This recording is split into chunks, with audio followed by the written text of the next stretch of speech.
Hello, everyone. Good day, good evening, and welcome to a new episode of Malaga Insiders, the Malaga Football Club fan podcast for all the international Malagistas out there. It's good to be back. I'm sorry it's been such a long time. I think it's been a very patchy season for my attendance this season due to many personal things going on. But yeah, I'm back. It's Joe Edwards, and yeah, looking forward to, I think, talking about this game, maybe a little bit.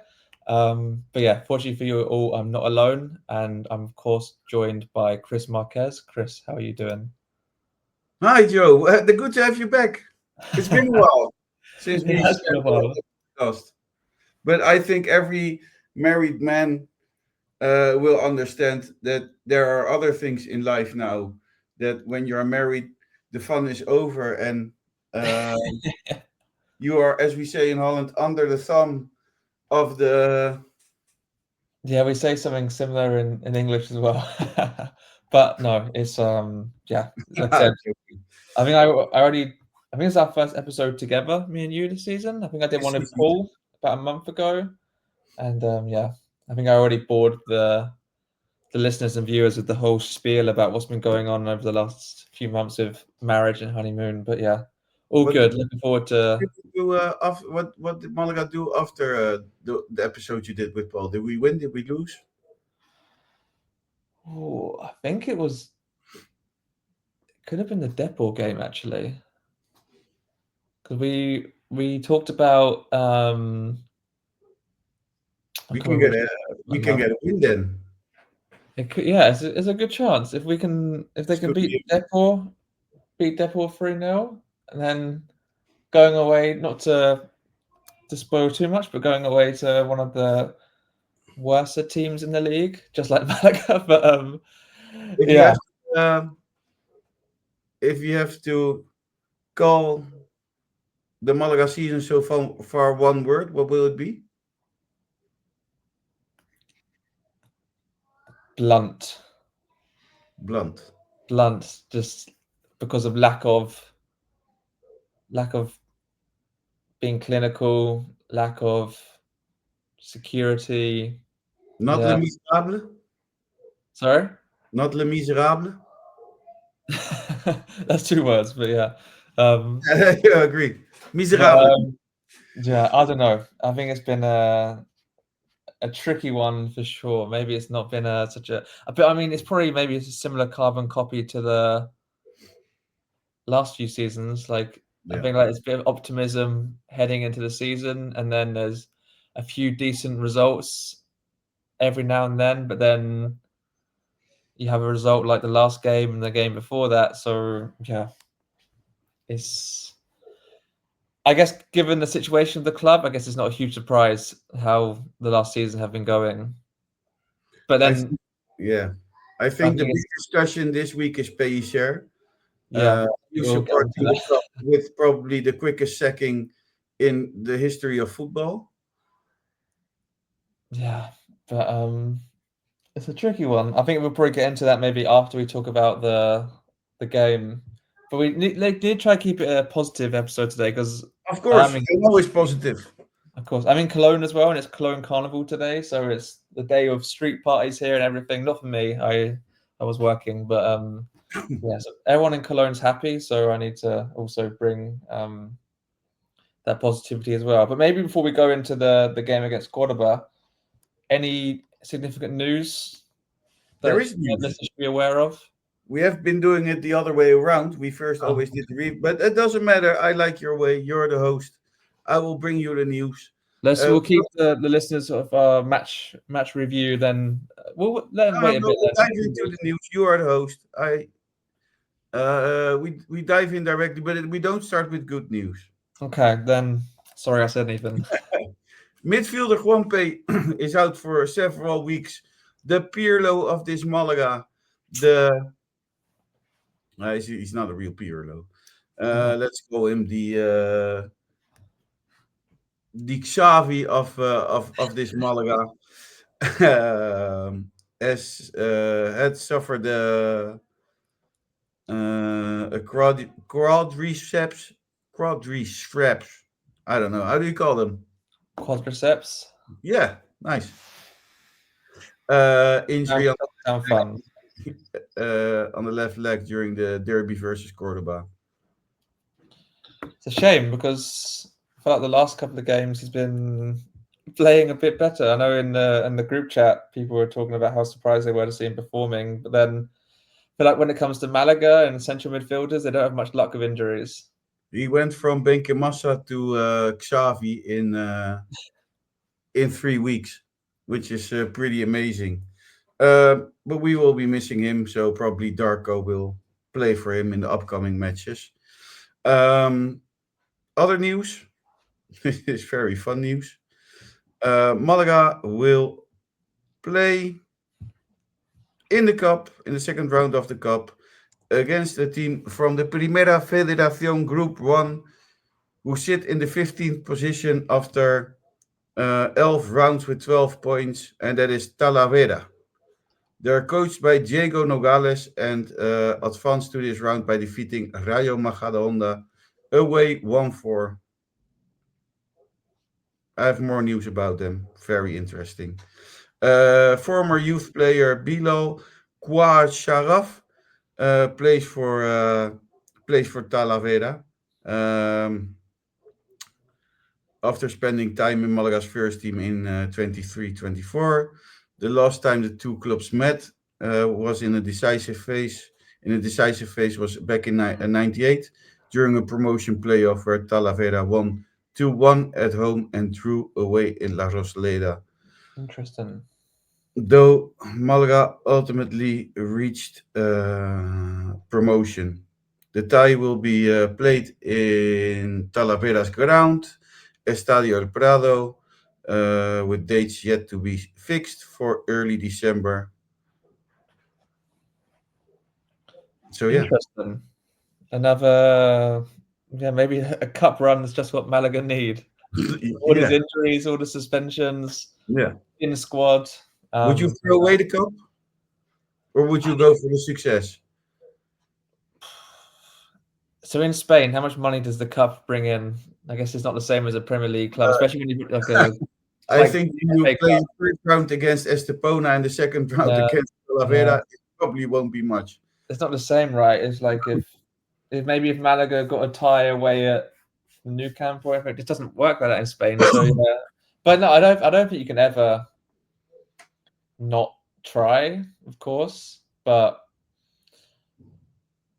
I don't think there's a right or wrong answer because I don't think a cup run is going to impact the league too much. Like, especially if they're playing against these lesser sides in the initial stages, they'll play a We always seem to tend to lose at some point against these smaller teams. yeah. It was Estepona last season, right? Yeah, So now we I think also got beaten by Rayo Majadahonda as well, if I remember correctly. And the trip Met went twice to Baracaldo. I think we lost there as well. interesting. Yeah, I mean it happens to loads of the even Real Oviedo lost in the last round against Yeah. Llorente, which is also crazy. Look, I mean I think for any club that's not top 10 in La Liga, it's very unlikely they're going to do anything in the cup. Yeah. Like usually it'll be, of course, the two top teams, Atletico, then maybe the Basque clubs and like Sevilla, Betis, Mallorca. But yeah, like I said, like I don't think it's bad to have a cup run, but it's not going to amount to anything in the end. It's not going to bring in lots of money. It's not going to change the season in such a way, but I think it's not going to negatively impact it either. We have also good news. Atletico Malagueño won their first match of the season uh, home against UCAM Murcia, and they celebrated it like they won the Champions League. And pair of them, I would have done the same thing after not beating anyone in 10 or 11 matches. So, Okay, congrats good to player on the pitch, Recio, who has been on the bench with the first team. He was playing for the youngsters. And Malaga Femenino delivered a big result, 7-0 win at home against C de Juan Grande. Juan Grande, 7-0, not bad. So it sounds like all then the other two main Malaga clubs did a good job, but yeah, the men's first team, The yeah, most maybe, important one. yeah. I mean, this is a we can dive right into it now. So of course, it was an Andalus derby. It's also a bit of a personal derby for me as well, since my wife is from Yeah, Cordoba. So and I'm sorry to say to people from Malaga and everyone listening, I do think Cordoba is probably the most beautiful city in Europe. It is spectacular, yeah. and With yeah, the most with the most ugly stadium in the world. that is true though. Of course, and we are talking about football. It may have the most UNESCO heritage sites in the world in one city, but the But stadium I is can awful. agree. I don't know if it's the most beautiful city of Europe, but it's one of my favorite cities I've went to. Yeah. It's very beautiful. I was there last season with Luke and Matt Mm. away. A very steep stadium, Yeah, I've been there, and yeah, I mean dangerous. the inside is definitely nicer than the outside. Yeah, the The inside outside is look normal, comes straight out of a scene of The Walking Dead. yeah, it's especially when you have like it's kind of just depends on the angle you see it from as well. The angle in the photos it looks like it's just in the middle of like nowhere. I mean, it's on the edge of the city, but like it's not that far away from the city center. It's pretty It's where much the fair is, right? exactly, yeah, exactly. It's right in I that area, so it's also want to allude that once you go over the bridge, because at one point in the city you have to cross a bridge, yeah, um, Cordoba changes 360%. Because before the bridge, it's the most beautiful, one of the most beautiful places in Europe. But once yeah, you cross the bridge, it's a whole different world. It's like stepping to a portal, like you see in movies. yeah. So you go over the bridge and you see the empty Feria site, which is also pretty ugly when it's nothing there. Then you see the stadium, then you just have the Centro Comercial, which is again just yeah. And then, like I said, you turn around and you see all the Roman buildings and yeah, the mosque, etc. Is yeah, like I said, a 360 difference. But yeah, but fortunately for the eyes, this game was not played in Cordoba. It was played in La Rosaleda, and I think there's only one place to start. The hot topic on everyone's lips. I don't think it was nothing significant in the end, but it was the return of Kevin, of course. Yeah, I don't think much happened there, though, to be honest. no. Um, I think Matt was happy though to see Kevin back. true, I can understand that he was a big fan, of course. Um, but yeah, maybe before we dive right into the game, do you have? Let's go to the lineup. Any immediate thoughts on the lineup? Anything that stood out Um, for you? Of course, it was a change very early on with the Juanpe injury, but what were your initial thoughts? I see Alfonso Herrero, Rafita, Diego Murillo, Montero, Victor Garcia. Um, think makes sense this lineup. Maybe I wanted to see Dani Sanchez on the back position, but because I'm a big fan of him, or a big fan. I like his attacking. He has more attacking skills than Victor Garcia, Yeah, who apparently is the man to take free kicks yeah, and corners, which I find a bit strange. David La Rubia, Dani Lorenzo, Juanpe Joaquín Muñoz, Eneco Jauregui, and Carlos Doutor. so Maybe I'd say surprised the me a bit. one name that was missing from that lineup, I think many Malaga fans are crying out to see more of. Um, and of course, that's Rafa. Were you surprised he didn't start? Yeah, he didn't start for the last few matches, I believe, and I don't really understand why. Um, I don't know. I don't know what the reason is. I think he creates a lot. I don't really understand why Doutor started. Yeah, I think that's again another. Why not start with I don't know, with Lobete or a bit of a strange substitutes, I guess, regarding the other weeks. I mean, Doutor Yeah, is not really a starting player. Jauregui makes sense because Nino came back from an injury, and I didn't even expect to see him on the pitch, but he came in later on. Yeah, I don't know. I think it's okay lineup. Yeah, I think yeah, like I said, it's just to be honest, I think it was just really then just Rafa not being in the starting lineup was kind of the weird. Everything else apart from that is nothing too dramatic. Like the midfield, not really too many other options. Maybe like I said, you could see Danny Sanchez there, but yeah, I think then I mean to be honest, we could skip the first half. So I only really saw like the highlights because I had quite a busy weekend. But in the stadium, did you notice anything in the first half? The only thing I did notice is that Malaga had no shots in the first half, which is No, crazy. but I neither remember, or maybe I'm remembering wrong. Seeing Cordoba having shots, it wasn't a very interesting first half. Yeah, Are you going to correct me on the shots for Cordoba or no? they had 5 shots, so they created 0.7 xG, which is actually kind of high. No, Um, we had so, to toilet that moment. I don't know. I don't know. Totally missed that. but yeah, Um, in general, it wasn't. Like I said, when I watched the highlights, it went straight to the 53rd minute, which yeah, is, of and that course, was an important minute. a key talking point. What did Yeah, you think about that? a red card for Albaran from Cordoba. It's debatable, I guess.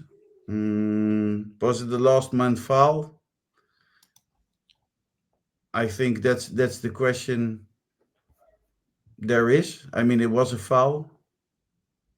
But was it a red card? Like I said last, I Yeah, personally think there was a player covering there, but I think it wasn't the only mistake that the referee made that match. I I, think I I have. think it's quite harsh.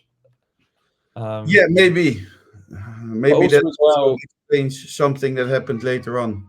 yeah. But also, I don't know if it was harsh to give the initial red card, but also as well, like no, everyone complains about VAR. Like, was it? I also don't know if you class it as a clear and obvious error that needs to be changed.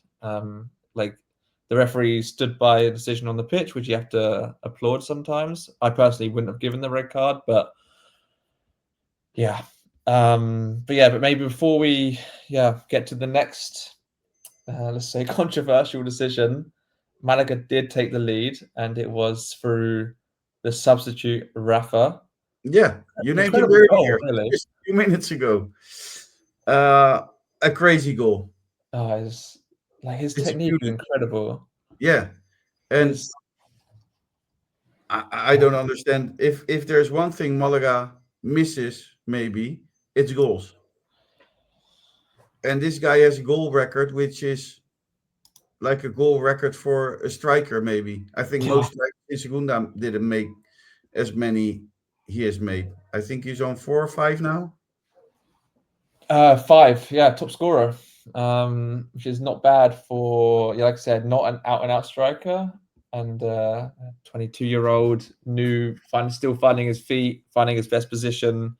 Yeah, but it was incredible volley or half volley, whatever you want to call it. But yeah, I think all Malaga fans would agree it's a big surprise to see him not starting because, of course, look, when you've got a player of that quality can come off the bench, but he's also a young player. You expect that he could also keep up that sort of level of performance throughout the whole match as well. So, The um, other question would be, who are you changing him for?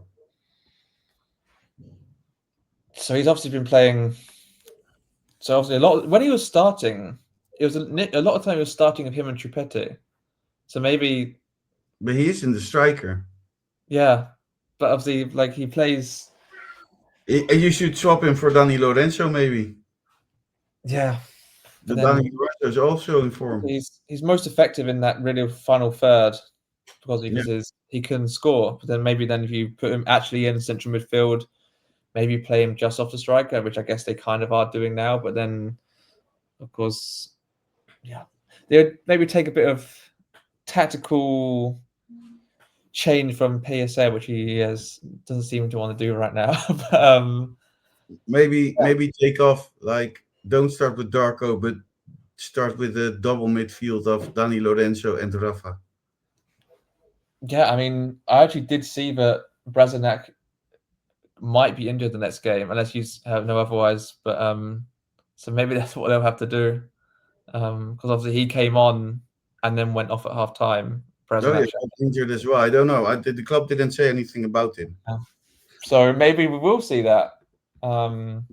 But yeah, more on the next game in a few minutes' time. But then unfortunately, barely 4 minutes after that Yeah, incredible goal, Cordoba scored, and it was a strange goal because it was just so easy for them. Like no one put in the challenge on the winger, and then Fuentes, the back heel through Herrera's legs, should even beaten from there. Do you think? I don't know. It went so fast, and I Yeah, it think was very most of the weird. stadium didn't even understand what was happening until I It's saw it's because it players. came out of nothing. Like I think no one Yeah, really expected, no one saw it coming, and yeah, it was a strange goal. Like it was really like fast, but also slow because like there's so much time for Malaga to try and prevent it, but they didn't. yeah, it was a And very strange moment because yeah, I also think nobody expected a goal. yeah, I don't think so Especially, either. Like from the lack of challenge on the wide player, I think it was Danny Lorenzo who didn't put the challenge in. Um, and then yeah, like I said, the finish was a nice finish, but again, I think it just caught everyone off guard. And then yeah, kind of out of nothing, Cordoba back in the game. yeah. But like I said, I think it was too easy. But then another talking point from the second half. I think we had 5 key talking points, or maybe 6 key talking points in general. Probably 6 actually. Um, this I'm was a going strange to add decision. one more. I'm going to add one more. Okay, But so I've missed. I'm in the 73rd minute. We're taking us to the 73rd minute, and this was the offside goal that Malaga scored. What do you think about that? I have saw it back about 20 times, and I didn't understand it. Yeah, And me I saw neither. an explanation somewhere in Spanish that there are 3 reasons why a player can be offside, and I Mm. still don't understand it. And did any of those reasons apply to this situation? No, I've not no, for me. like I said, there's like, but if I'm But it thinking was about it easy now, for them to find it out. I mean, I think, and that's my opinion on VAR. If you have to look for 7 minutes to find something, a reason to disallow the goal, maybe then the goal should stand. yeah, I mean, anything that's then is not clear and obvious. Because now we are searching for for for Reason a to disallow it. disallowal. Yeah, Yeah. Um, it was a strange decision. And like obviously sometimes you see goals given offside because a player is in an offside position and the yeah, ball was intended for them, but it came off but there's no intention here. It was like the ball was going backwards, then came off the court of a defender to the yeah. striker. So there was no intention for the Malaga player to pass it. No, I mean if it is a centimeter of its right thumb, I would say yeah, sucks, but it's offside. But there's no reason to disallow this one. Yeah, it really surprised me. I also agree. I also can't see a clear reason how they came to that decision. Maybe that's not why I'm not a referee, but I think it was a really I don't know. unfortunate one. But Um, then yeah, then where are you taking us next, Chris? to the 2-1 for Malaga in the Oh, 98th, 89th minute by Rafa Rodriguez again. I actually think this goal was better than the first one Really? because there's this the stutter, like to put the defender down, like he like faked to shoot, and like it's just like in that moment, that composure and calmness to do the bit of skill. Like I think the quality of the actual strike of the first goal was higher, but like the actual like to carry the ball into the area and then to do the fake shot, really Yeah. difficult to do because yeah, like I said, the quarter defender doesn't expect it, and then creates that little bit of space. I think it was an incredible after goal. 89 minutes in a draw.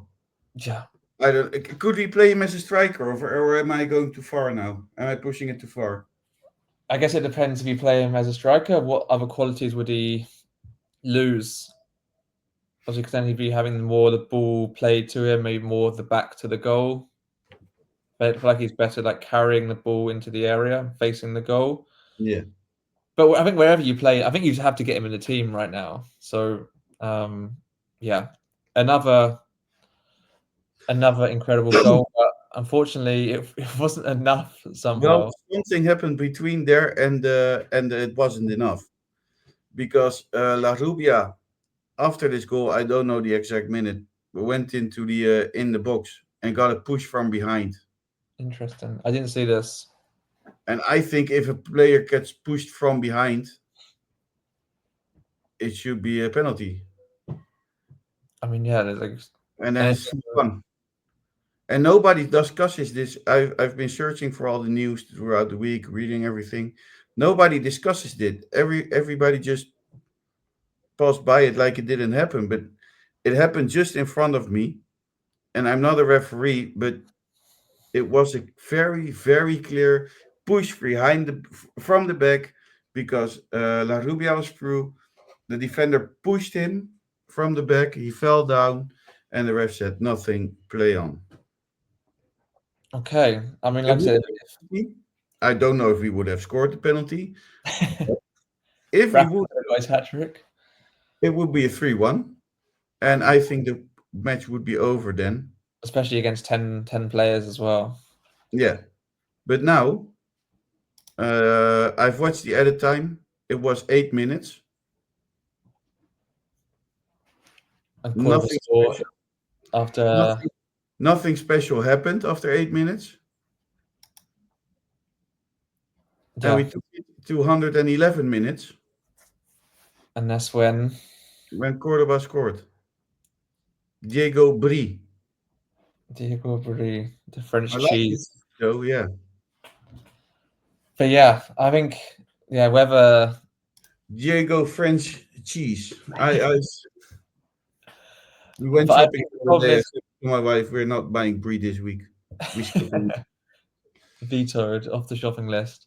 Yeah. Um, but I would say no matter how the goal came about, was there should there have been a penalty before? Should there have been not so much time added on or time on top of the added time? But I think it's just those are like smaller issues. Like, but in the bigger picture, it's another occasion where Malaga couldn't hold a lead and conceded such late goals. And if you don't score and you can't hold a lead, it's ultimately going to be a very difficult season. Yeah. And I think this is even more disappointing after the Castellon result as well, because it's now happened in consecutive games and this time against 10 men, which is also extremely disappointing. I think Malaga lost their focus in the last in the added time. Um, Cordoba showed resilience with 10 men. Yeah, Yeah, it's and the early Juanpe injury disrupted the Malaga structure a bit, maybe. I mean, yeah, like I said, it's kind of the more, and then obviously with Brasinac also going off injured, there's another disruption in the midfield, so you lose a bit more solidity in the midfield. Um, but yeah, it's just another huge disappointment, especially at home. Um, yeah, and it's such a kind of a scrappy goal as well. It came off the post, nearly went wide. There was a few chances to, yeah, the ball came in, then it left, and then came back again, and then Who yeah, do we blame? Do we blame the players? Do we blame the defense? Or do we blame Sergio Pellicer? Because after the last whistle of the match, the fans chanted in the stadium from those sure that Pellicer had to go. I feel like we've also seen this a few times over the last year or so, right? But what do you think, Chris? I don't know. I mean, you support a team who had the quickest sacking in the history of football. this season. It's true. How many matches was he on the bench? I think it was One, two or two. three. I think it was two Bundesliga games and one DFB Pokal game. But he was sacked more for less for on the pitch reasons, more for off the pitch reasons. But it was Why? still. What It's, happened off the pitch? I just heard he wasn't a very nice guy. We wanted to change literally everything, and there was so much pushback, and yeah. Okay. Whereas I think maybe it's a bit opposite for PSA. Like obviously, he's very loved by like if you just don't think about performances. Of course, he's very appreciated by fans and by the club, and obviously he's had a great history of the club. But these same conversations keep coming back Yeah, and that's the problem, I guess. because there's no improvement, and you kind of No, but he's also because yeah, he loses his away matches. Now it's a draw. The last two home matches he won. Now it's a draw. I think a draw against Cordoba is not a bad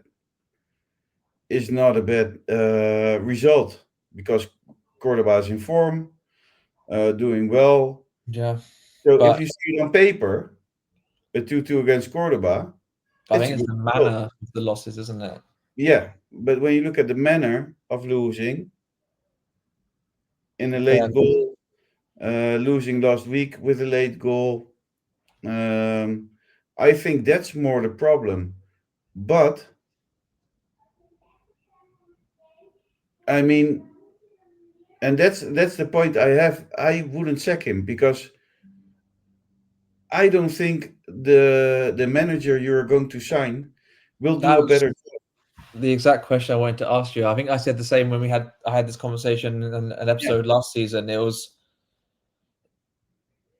who would come in and do a better job, and and that's the yeah, point for me. I don't think there is anybody who would do a better job. And then when I given ask the people who you bring, and circumstances. people will say, I would bring Paco Gemes. Well, I don't know if you're aware of how Paco Gemes plays. I don't see that working, or maybe that it could work for Malaga, but it could also perfectly not work for Malaga. That's a bit the point I have, and I think Pellicer is a good manager. I don't think it's his fault that Malaga draw last Saturday. I think Malaga has a Always problem, the first person to take the blame in football, right? So but who are you going to bring? Is it going to make Malaga better? Because if you sack someone, you have to be sure that what comes for him will make it better. And I have a doubt on that. I think So it's I think the main issue is that these conversations come up every season, and yeah, I don't but think it's because of the fans being ungrateful or complaining unnecessarily, but it's just because the results are so inconsistent, and then season after season, Malaga in the relegation battle, and it's coming every season. But now it's coming every 2 weeks. yeah, And I mean, you get to a point where we have to say, and the fans have to say, and the club has to say, this is our manager till the end of the season, or this is the moment we say goodbye. a bit more Because transparency. yeah, you can't be ahead a manager waiting for the I don't know the exit door to open. Yeah, I mean, I and think that's so. he's 1 foot in, 1 foot out, and week in, week out. If you have that for over a month, I don't think that helps the team. That doesn't help Sergio Pellicer, it doesn't help the club, and it doesn't help the fans. No, and those three are probably the most important thing of the club, and if they're Yeah, not on the same page, then it's really difficult. Yeah, like I I like what personally he don't said in know. his conference, though. Have you heard what he said in his press conference? No, what did he say?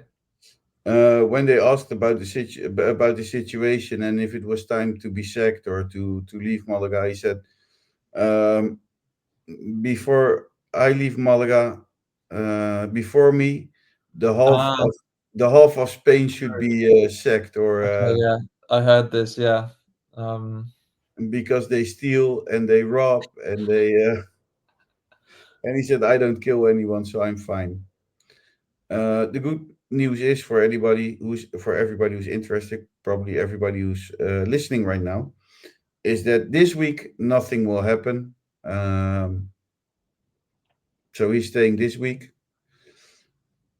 But I also read somewhere that if he doesn't get any results upcoming weekend, that he's out. Interesting. And I've also heard, but it's all rumors, Yeah. that also Lauren Guaros, whose contract ends at the end of the season, also is getting in a bit in a difficult decision to be renewed.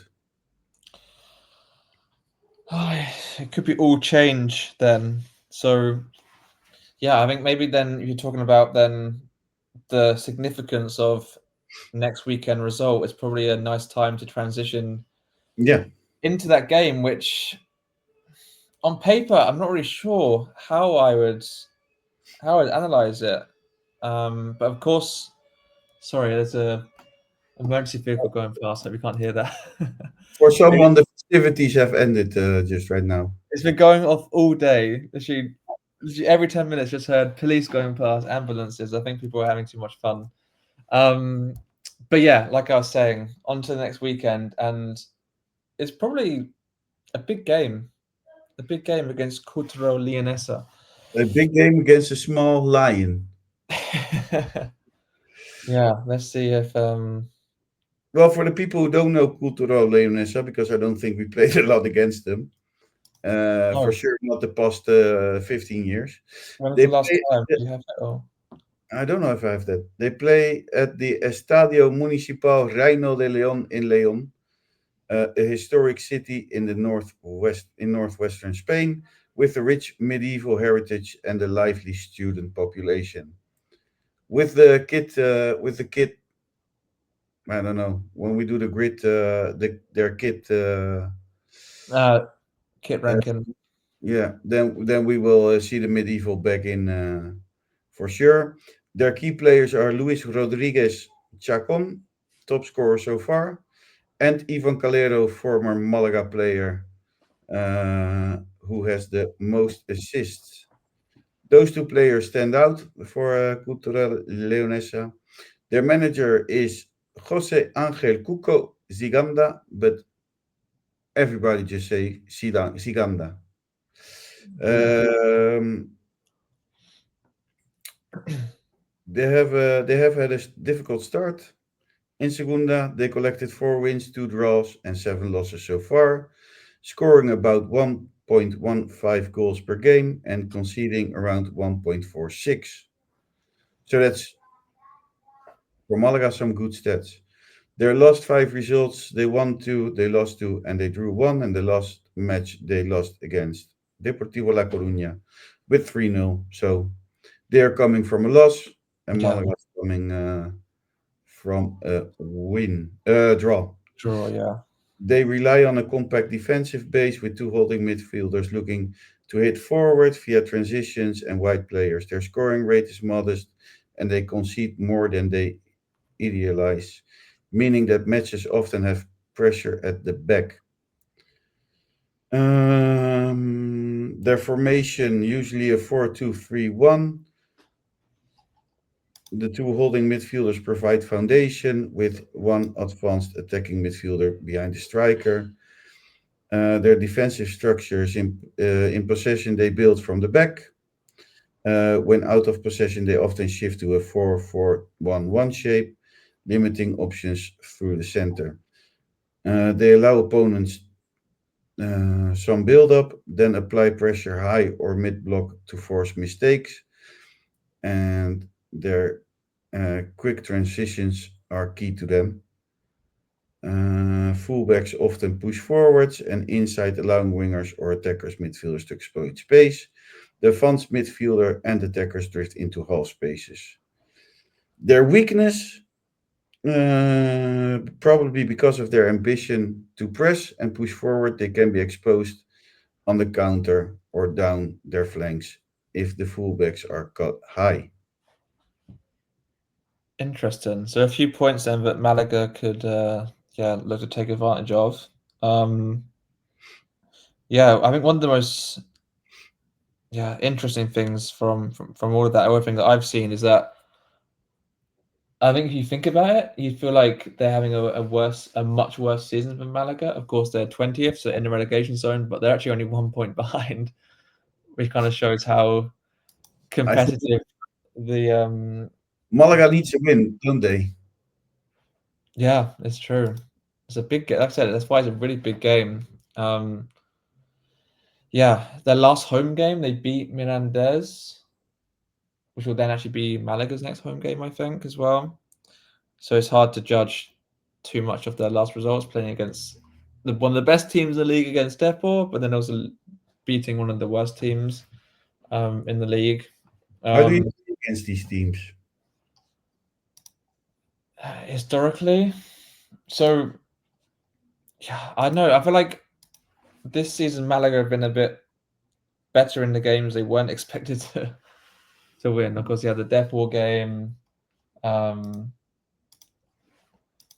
what was it? What I was this? think from what I've read, you have to watch out on your midfield um, when you have the ball because they're going to try and pressure you and will take Yeah, advantage of any mistake and counterattack you. I think that's difficult. So you want to have a good balance on the midfield, I guess. yeah. One interesting thing I saw as well, they don't create many chances. They are 21st in the league, so second from bottom for chances created, which is extremely low. But that also means that the chances they create. They will score from that. Well, they Yeah, have to score something. So yeah. maybe they're And I a bit mean, more a clinical. 1.15 goal rate isn't high, but No, they score what a was goal Malaga? per It's Malaga's is 1.2, so it's just slightly slightly above. higher, but not much. No, not much difference. And seeing the way they play with a 4-2-3-1, very defensive. And when they're not in possession, they're shifting back to a 4-4-1-1. It's I think it's one of those games where like all these stats and everything also just It's Malaga's need to concentrate for the whole 90 minutes, which they're finding very difficult to do the last games. but from what I see, it's difficult. There will be a lot of their players behind the ball. Yeah. Do you trust Malaga to be able to break them down? Yeah, I mean, with a lot of players around the ball, Yeah. behind the ball, I don't think it will be easy for Malaga to score a lot in this match. The only one good thing I've seen is that they've conceded the most penalties in the league this season. So just need to go into the area and dive, and then that's the that's the way Yeah, to win. Four another penalties thing they probably conceded. is we probably have one of the lowest numbers on getting penalties. Yeah, I mean you've got to get into the area enough to do that, and Yes. So I think it's important this match to keep the pitch wide, to keep your players wide, I guess.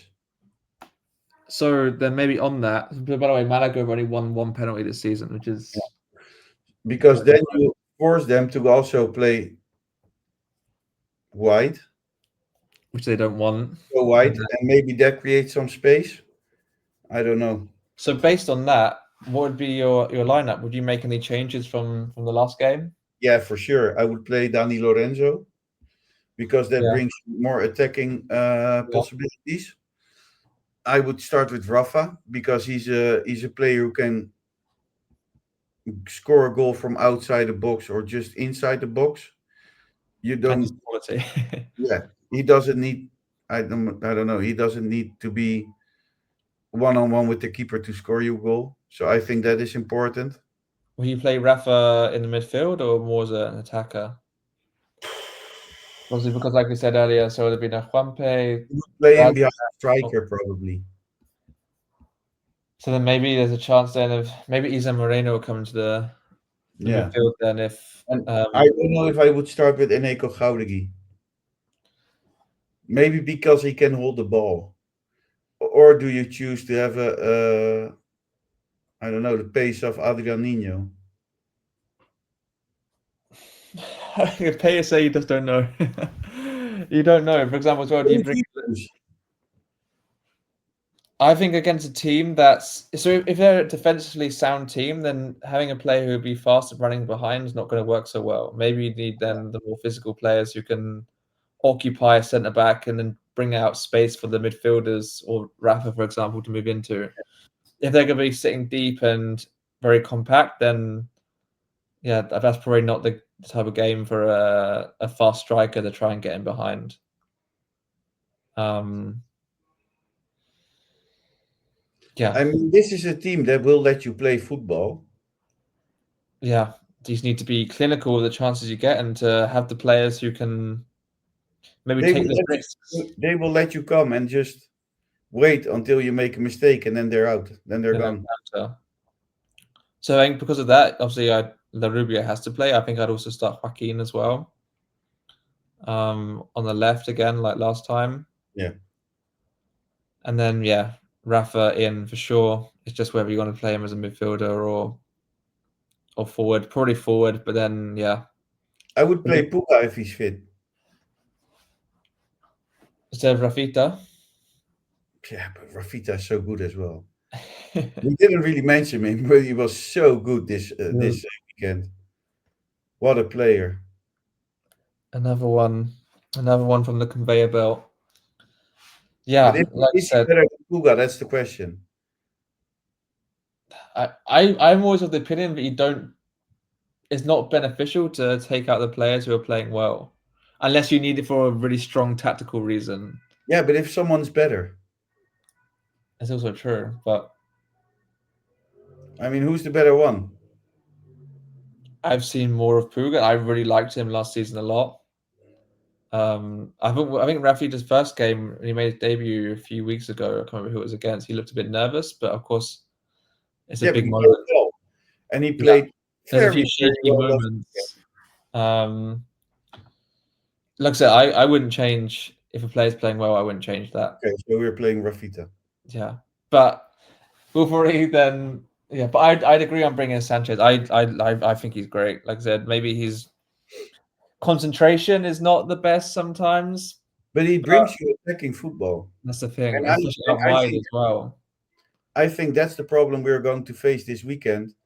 It's gonna be Is very that narrow, we're and playing some against a team who will wait, who will let us play, and I'm not sure if Malaga maybe can because cope. he's on the left, then Joaquin Munoz can also come inside a little bit, and um, yeah, it's a big game no matter how we look at it. Because if Malaga don't win, it's well, if Malaga don't win or at least draw, then yeah, it could be another moment in the relegation zone. Okay, before we go to the prediction, we're going through their kits, I like this. and there are a few things that surprised me. Well, let's start with their home kit. I think it's this one. So this is the kit we're probably going to see on the weekend. It's white with lions on it. But by the way, not the kit, but I love the logo. It's a great logo. Yeah, It's yeah, really it is. smart. It Yeah. stands out and logo badge, whatever you want to call it. It says I that's really, it shows that it's a medieval city, doesn't it? yeah, I mean the kit as well. the kit's fine. Like I said, you can also see the lion as well in the. I'm not a big fan of the lions, the lion pattern in on the kit. It's subtle. It's subtle though. I can't Yeah, think what kit maker is that. I can't think what kit maker that is. it Macron. it yeah it Macron. looks a bit like a medieval king. I don't know. I think this is my second favorite of all the kits. Okay, I don't know which one is the second or which one is the third. I think this is the Uh, third kit. this is their probably their I don't know, their ode to Tottenham Hotspur because Yeah, they're I don't get it. Like when I saw it, I said, the lion in the badge makes complete sense, but why have you got the chicken or the cockerel? Whatever The the, chicken. the cock or the cockerel. Yeah, like I don't understand this kit. When It's you, just like Tottenham Hotspur Stadium has the chicken on the top, right? And it's a bit the same. It's like yeah, they took a picture of the top of the Tottenham Hotspur Stadium and then put it decided then on to the kit. randomly put it in their kit. Yeah. This is their third kit, so I can't. I don't think Okay. we'll be seeing this on the weekend. But Which one is the second? the second kit. Let's see. What's the next kit coming up now? This This is one? their away kit, second kit. Okay. This is my favorite one. I think I like this one. Yeah. I Maybe. of all four, because I don't know why they have four kids, but of Yeah, all me four, neither. Yeah. um, this is my favorite, maybe. But then do you think maybe they're very, very big fans of a certain team in London? Well, Is that a lion or a dragon on the front? I think it's a lion. I don't actually I don't know. know. Either way, it's very. I this was definitely my favorite one of Yeah, the four. The four, which is crazy, but yeah, and the fourth one is AliExpress version of the Manchester City kit. yeah. Is there any connection between the clubs? There's not, right? But No, this is like when I saw the color, it's the same color as a Manchester City kit, and 'cause- the white and the blue. I, yeah. It looks like as well like the New York City kit are also linked to Man City and then Melbourne City and all those. Because I think the Spire Academy that's part of Qatar, right, or something, I believe. don't know, but this is it's the same color. Yeah, it's It's exactly the same. the same color. Yeah, maybe I can try and like to me it looks identical to the Melbourne City. And it looks like it has a pattern of the stadium behind it. I'm not sure. I'm gonna try and find this kit. I don't really know what's going on. It looks really. I don't know if it will show in the camera, but Yeah, like this is the Melbourne City, so they have linked to Man City as well. Um, I understand why this club decided to do this, but also why they have four kits. They don't play European football. They don't get much not of a yet, cup. not yet. But they play cup football, so maybe they have one for the cup. True. I, I don't Um, know. but yeah, Yeah, a kit prediction? wise, the black one's definitely my favorite kit. Yeah, I think as well. Malaga's kits are definitely nicer though. Prediction. I can't remember what I predicted in the last time I did this. Was I? I think I was positive though. I really think. Oh, what game? I really want to know what game it was. But I'm gonna be positive again. I'm gonna say 2-1 to Malaga. Goals from Rafa and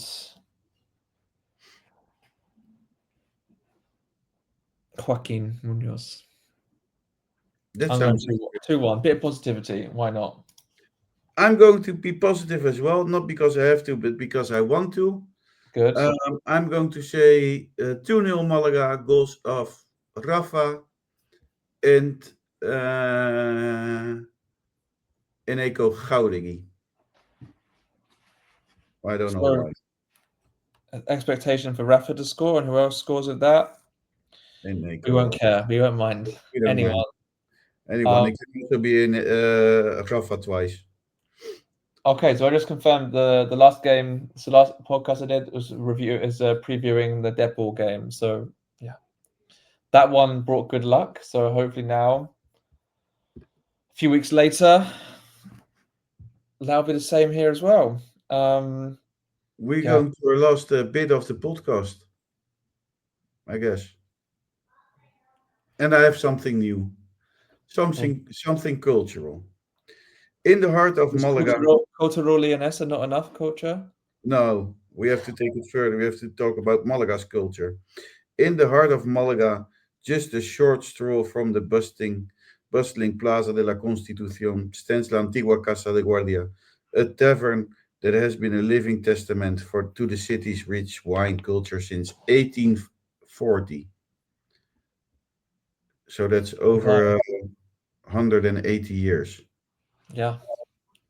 Walking through its doors is like stepping back in time. Wooden barrels line the walls. Old mahogany counters gleam under dim lighting, and the aroma of sweet fortified wines and sherries fill the air. Founded during a period when Malaga's wine was gaining international acclaim, La Antigua Casa de Guardia quickly became more than a place to drink. It was a gathering spot for locals, writers, and artists, a venue where stories were exchanged as freely as glasses were poured. Unlike the modern wine bars, the tavern has maintained its authentic, rustic charm, refusing to modernize its interior or lose the traditions that make it iconic. What makes this tavern truly special is its selection of Malaga wines, poured directly from the large barrels that dominate the space. Visitors can taste the Dulce Natural, a sweet wine made from sun-dried Moscatel grapes, or the pale dry Malaga, crisp and aromatic. The wines are served in classic small glasses, poured by knowledgeable staff who have often been part of the tavern's history for decades. There's also Pedro Ximenez and and other forfeited varieties that have made Malaga famous worldwide. La Antigua Casa de Guardia survived wars, economic crises, and the shifting taste of generation. Today, it remains a beloved institution for both locals and tourists seeking a taste of authentic Malaga. It's not just wine, but it's culture, conversation, and timeless atmosphere. Each glass of wine carries with it centuries of tradition, from the sun-drenched vineyards of the Axarquia to the wooden barrels of the tavern, telling a story of craftsmanship, patience, and community. Visiting La Antigua Casa de Guardia isn't just about tasting wine. It's about experiencing a piece of Malaga's soul, a living monument to the city's enduring love affair with its sweet, golden, and forfeited wines. Very profound. I have a few questions. Yeah. Are you a wine drinker? White wine especially, but when I'm at the Antigua Casa de Guardia, I always drink a Moscatel wine, a darker wine. Okay. I don't drink wine, so If you go, have you you can been to this also place? order Coca Cola or a beer. Okay. Have you been to this place as well? I've been many times. Last time I went was before the match against Cordoba. Okay. When I go Nice. to the city center, it's always one of my favorite spots to go because, as I described, it's open since 1840, and basically nothing has changed through the years. Maybe they added some, I don't know, refrigerators or. Modernized it a little bit, but nothing Well, too it's not dramatic. very nice at all. Okay. Just what they Maybe had to do. Just just what they on the had to wall, do to but it is. add some electricity and everything. But yeah. Well, even the electricity. I think they added it in the 1920s. Yeah. Um, it smells like 1840. Um, Always busy. it's always very busy. Yeah. It's a very nice atmosphere. Um, It's a a bit of a thing I didn't say, but if you order a wine, they write on the bar how many how many wines you had. So they just with, I don't know how you call that. like What they with have a where they write with on school boards. like a chalkboard. Yeah, with chalk they write the amount of wines you had. Interesting. Yeah. So in Cologne, when you get the small beers, they use a pencil on the beer mat and then 1, 2, 3, 4, 5 cross, and then yeah. And if you don't cover your beer, they just keep bringing you another beer, another beer. So I think all these like very old school places If you have don't like, cover your beer, if you don't want another beer, you have to put a beer mat on top of your beer. Otherwise, they'll keep bringing you beers. really? The waiters, they carry around these like things with like 10 beers around them, and then obviously the beers are very small, only 200 milliliters, so they Yeah. just put it onto your table if you don't. The wines Yeah, are all these also nice. places have the history, and it's really, really nice. So Yeah, I like it, and I think if you want to have a taste of Malaga in the 1800, that's the place to go probably. And so I love the place. Therefore, I'd say then to close the podcast and wrap up the podcast episode, we should ask then listeners to next time they go there to send us a picture, because yeah, it's a bit of an institution in Malaga, sounds like, and yeah, I hope one day to visit there more often. But enough on that another time. We won't go into detail on that. But yeah, I look forward to visiting soon for sure. that was it for this week. Sorry. That was it for this week. I think so. I think we covered a lot in the last hour or so. We were also positive as well with the predictions, which I think just has to be done. If you're not positive about your football club, what else are you going to be positive about? Yeah. But yeah, anything else you want to add, Chris, before we finish for today? No, vamos Malaga. That's all. And I keep believing. That's what we like to hear. I think the whole, I think Chris, you speak for the whole Malaga Insiders team as well. Everyone's believing, even the people who can be filming today. And yeah, from my side as well. Vamos Malaga. Thank you for tuning in to another episode of Malaga Insiders. And yeah, we'll speak to you soon. Adios. Ciao, ciao.